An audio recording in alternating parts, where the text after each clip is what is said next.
Hey guys, so basically in this video I'll be discussing the fashion from the 2019 Golden Globes, but I will not be discussing the men because they are always so incredibly boring and so mundane. Although to be honest, this year I was actually rather impressed by a few of the looks, but still, not really worthy of my time. And I will be mainly focusing on the looks that I thought could be improved somehow, and I will be explaining how I think they could be modified, if they could be fixed at all, because honestly some of the looks were just like straight up disastrous with no hope whatsoever. So anyways, in no particular order, let's start this. Okay, so up first we have Lupita Nyongo in Calvin Klein. Now the beadwork is fantastic, and the color only enhances the fact that this dress looks like it was very diligently made, since this particular tone could have cheapened the appearance of the dress. I mean, it kinda does remind me of the Windows XP background, to be honest. So that could have been horribly garish, but it looks very captivating. What I'm not really amused by though is the semicircular cutting of the neckline. I think it is very safe, like it is so smoothly defined, which does look somewhat fulfilling, but it's not really that interesting. I would have been more amused if it was less geometrically defined and if it had more of a sweetheart neckline. Here we have Alison, Brie, and Vera Wang, and I think she looks fabulous. Now I love the blue color, but what I'm not really the biggest fan of is the variation of colors. Like we have blue, we have the dark gray, we have the black, and I think that all of these colors could go along very well if done in a different arrangement. I mean, I think that the bustier should be a dark blue instead of gray, and I think that like wire from her shoulder should match with that as well. Regina King and Alberta Ferretti. Now Regina looks spectacular. I mean, I love the material it's made out of. I love how it's so reflective so that when a person walks past her, they can see how flawed they are in comparison to her. I do think that this dress would benefit if it had straps though. I think if it was somewhere between like an off-shoulder dress and like a boat neck, like it would look much better. The straps should just extend from the same neckline, and I think they should be somewhat exaggerated. Penélope Cruz in Ralph and Russo. I love the color variation of this dress, and I love how they like orchestrated the purple and blue beads to give off this rather dark, dreamy effect. Like it looks like small galaxies plastered all over the dress. I do think that the material is very rigid, like I'm not really sure if that is comfortable to walk in, and I would like to add a belt of the same material as the straps just to make her waist more prominent. Emily Blunt and Alexander McQueen. Now Alexander McQueen is like my favorite fashion house in existence. Like I love these creations, I love Sarah Berta's creations, but this dress, like it's just not it. It's just not it. I mean, it is in no way near any of their best. First of all, we have the nude undergarment with the seams running through it. Like, okay, like you are going to wear an undergarment, but it does not have to be so visible. I mean, even if it is intended to be part of the dress, like it's not really that flattering, especially with a dress this elaborate. Like you have the shape of the sun somewhere over here and you have like a wheel over there. But there is so much going on. Like, it makes it look like a very heavily embellished tablecloth, and it's not even of the right length. Like, I don't understand why that section of the legs is exposed. Like, the dress should just go like all the way down to the ground. Emmy Rossum and Monique Lhullier. Now this look feels like it's a hybrid of a piece from the 2018 Marquesa Resort collection and from the 2011 McQueen Spring collection. I think it's very lovely and it's heartwarming, and I honestly love how it juts out from the sides. What I would change about this though is the point at which it juts out. Like, I think it should be a bit higher, because this kind of makes it look stretched. Halle Berry and Zuhair Murad. I actually really like this look, and I love the color chosen. I think it's very regal, and I love the combination of the various materials used. Like we have the chiffon, we have the velvet, but what I honestly do not think is necessary in some sections is the lace. Especially the lace trimming around the arms. I mean, I think it distorts the overall consistency of the look, but I love the overall structuring of the dress. Here we have Elsie Fisher and Kenzo, and this look definitely does suit her age. I mean, it does kind of look like she had a Shakespeare play at her school and like she forgot to return the outfit, but I guess it's suitable. What I dislike though is the fitting on it. Like, I don't see a reason as to why the fabric has to be this thick. Like, it's so puffy. Amy Adams and Calvin Klein.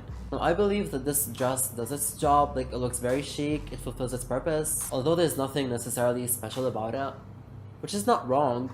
I do feel like off-shoulder dresses perhaps don't really complement Amy that well though.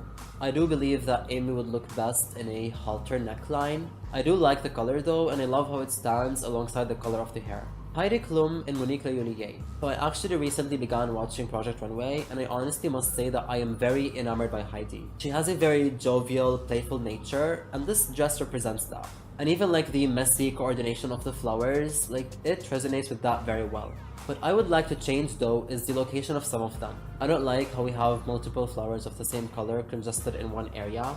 Like, I think it would look much better if it was more sporadic. Charlize, Theron, and Dior. Okay, so Charlize is so unbelievably beautiful, and she has the ability to look good in almost anything. Like, it's very elegant, I think the proportions are right, and the size of the bow is perfect. What I wish was different though is if the skirt had like a slit in it. Like, I think that would make it much more interesting, it would add some flair to the piece. Octavia Spencer and Christian Siriano. No, honestly, Octavia's smile by itself is more than enough to delight anybody in existence. This dress is very graceful and the silhouette works so well for her. My only complaint about this whole look is the shoes, to be honest. I mean, I'm not really in love with like the transparent segments in the straps. Like, I don't think they're very flattering. And here we have Constance Wu in a Vera Wang gown. I think she looks amazing, the colors are so good, although to be honest, the color of the bow does kind of remind me like of the circumference of bacon slices. I would change about this look though is the waistline. I think it should be a bit lower. Over here we have Nicole Kidman and Michael Kors. I do like the simplicity of it, like it definitely does suit her very well, and like when you zoom in on the details, it kind of looks like friscales, which I guess makes sense, like she was an Aquaman recently. But I honestly don't think that dresses like this do Nicole any justice. I think she looks much better when she reveals more of her arms and her collarbones. But I think that the dress should have had more of a boat neck instead of a high neck. That, coupled with even tighter sleeves, would have made it look much more glamorous. I do like the addition of the bingo cage though. I think it's a very nice touch. Olivia Colman and Stella McCartney.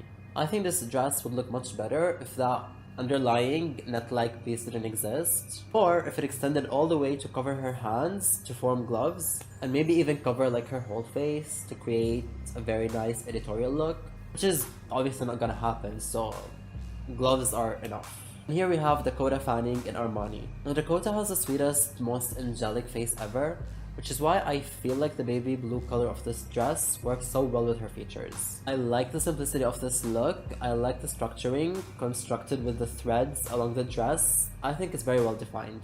What I dislike about this dress though is that it reminds me of a piece from the Dior Fall 2018 Couture collection, which I immensely abhor. I'll leave a link to a video of me discussing that collection below. But regardless, I think the implementation here is very successful and she looks so radiant. Kristen Bell and Zuhair Murad. Honestly, I was astonished when I found out that this dress is by Zuhair Murad, because his creations tend to be like very ornate and they tend to have like way more embellishments than this. But I think that this is a very beautiful look. I like the accessory over the shoulder, although I think it should have been accompanied by another accessory along the waistline. Like, I'm not quite sure of where the exact placement should be, but I feel like this area needs some adornment. And here we have Sandra Oh in a piece by Stella McCartney. This looks so elegant, and honestly there isn't really anything that I would change about this look. I just wanted to say that I really like the asymmetry of the dress, like the difference in volume and how there is like more material on one shoulder than on the other. And what I really liked and thought was very smart was how they styled her hair to balance the difference in volume out. I think it's very well thought out. And I like how when you zoom in, it kind of looks like those like perforations in kitchen paper towels. Janelle Monáe in Chanel. Now this is possibly the most unique ensemble of the whole show. Janelle always steps out of the box and wears things that are out of the ordinary or are not very typical or expected. And this aesthetic absolutely suits her, and I'm very glad that she realizes that. Now it's a very interesting look, and I think it would look even better if that skirt at the bottom was replaced with white tights instead, and if she wore like ankle-high boots that match with the dress. And here we have Taraji Henson and Vera Wang. I love this color on her, I think she looks incredible. I love the velvet, I love the neckline. I think everything about this dress is very sophisticated. And I feel like a very simple black leather belt undermines the look. I mean, I do appreciate the simplicity, but I think it would be even more fascinating if the belt actually matched with the necklace somehow. Like, it doesn't have to be anything extravagant, but I think it would be a very nice addition. Julia Roberts and Stella McCartney. Okay, I honestly don't understand what this look is trying to be exactly. Like, we have the top with embellishments underneath the sheer material, and then we jump into pants. Like, okay, it is different from what we typically see on red carpets, which is kind of interesting, but the execution is not successful. I think perhaps it would look more interesting if instead of an asymmetric neckline, it was crossover. And like, this is not very visible, but there's this fabric protruding from under the belt. Like, fix that! Over here is Irina Shayk in Versace. This dress is very glamorous. It has a lot of details to the point where it is excessive, and it does look very random. Like, it does not look systematic at all. I do think that Irina needs a change from gold dresses because she tends to wear them a lot. And I feel like with a dress so heavily detailed, like, gold is not really the optimal color for her. I feel like it blends in with her skin tone and it kind of just gets lost. And here we have Isla Fisher and Monique Lhullier, and she looks very royal, very glorious. Although I think that the way that it is layered out is not very innovative. And it kind of looks like a very dusty window net. I kind of feel like it is unfinished, like something is missing from this look. Like maybe it would look better if it was even more exaggerated. So moving on to Kristen Cavallari in Amen Couture.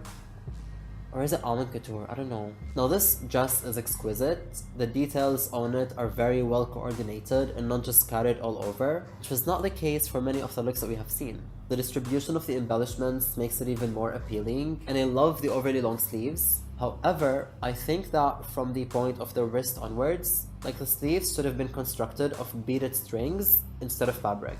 I think that would absolutely rejuvenate the entire look and make it even more captivating. Julianne Moore in Givenchy. This look I think is very elegant. I personally love white and it suits her very well. Now, I like the top, but I'm not really sure if it should be worn with a skirt like that.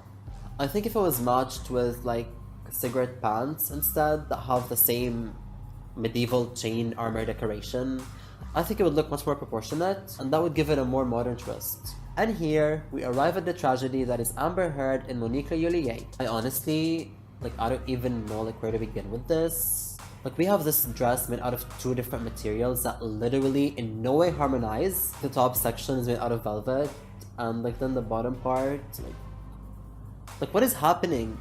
What is happening? This looks like a crumbled up tissue in an ashtray. Who proposed this to her? What are your intentions? How malicious are you? I think it would have looked much better if it was just entirely made out of black velvet and if it had a little mermaid tail, but I don't really know how this could even be fixed. No. And then we move on to another disappointment, which is Anne Hathaway in Ellie. Now, I personally am not really a fan of just basic prints. I think they look inexpensive and they're not really suitable for red carpets, especially when it's an animal print. Sweetie, there's enough security here. You don't have to come as a lion.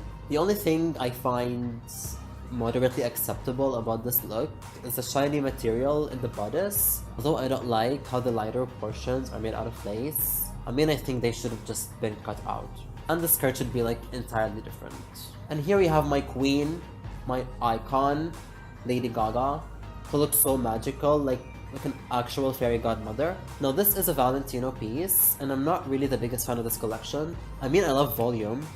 Just slap volume anywhere and I love it. But I just simply cannot wrap my head around the fabric used to make this dress. It's very hard to work with, and it does not look like something that required a lot of effort. It kind of looks like something that I could personally make myself out of bed sheets, but I would make sure to iron it first. I think the structure itself is a bit chaotic, which is due to the fabric itself, and its overall appearance would be improved tremendously if different material was used, but it would not really have the same dramatic effect. The color is fantastic, and the jewelry, I think, it just simply complements the look instead of entirely grabbing the attention, which is how it should be. And here we have Gemma Chan in Valentino as well, and I think Gemma is incredibly beautiful, and this is actually one of my favorite looks of the night. The color has so much depth to it, and although they use the same fabric as Gaga's look, I think this one has a better structure and a more defined silhouette, which makes it look more elaborate. Emma Stone in Louis Vuitton. Now, I have recently become obsessed with Emma. I have been binge watching every movie she was in, every show. Honestly, I was very disappointed by this look. It does not live up to her acting talents at all. I think it should have been tighter than this, because that would give it the illusion that the metallic embellishments are a part of her skin, instead of loosely hanging off of her. And the undergarment should also match her skin tone even better to amplify that illusion even more. Although the embellishments themselves I feel are not very well organized. And here we have Kerry Russell and Monique Lhullier. It kind of seems like we have had way too many Monique looks on the carpet tonight. and all of them are so distinctive. Like, it doesn't even feel like this brand has an identity. Anyways, I think a dress like this suits Carrie very much. I do wish that this droopy section would have been just a bit higher and like somewhat more contained around this area in order to fully expose the shoulders instead of having a simple U shape. That I think would look even better and it would give it a more domineering vibe. And finally, we have Katrina Balfe and Moschino. Now, I don't really have a good relationship with Moschino. I mean, I hate the brand. I actually made a whole video on that, so I'll leave a link below if you're interested. But anyways, I actually kind of like this dress. I think it has some interesting qualities, and I actually like the color combination, and I like the placement of the flower in the middle of the chest. I also like the puffiness in the skirt, but I think it would have been better if it was just a bit lower, and the neckline should also be a bit higher. I mean, it kind of looks like the bodice is being swallowed by the skirt. I also would have liked it more if the dress had more of a fishtail at the bottom. So this is everything I have to say. I mean, I could choose my favorites and my least favorites, but I'm very indecisive, so I'm not gonna get into that. Overall, I think it was a very engaging red carpet. The vast majority of the looks were very dazzling, and I honestly like how at events like this, there is much more maturity than you would see at the VMAs, for example. So if there is anything you would like to say, you agree with me, you disagree with me, just leave it below in the comments, and thank you so much for watching.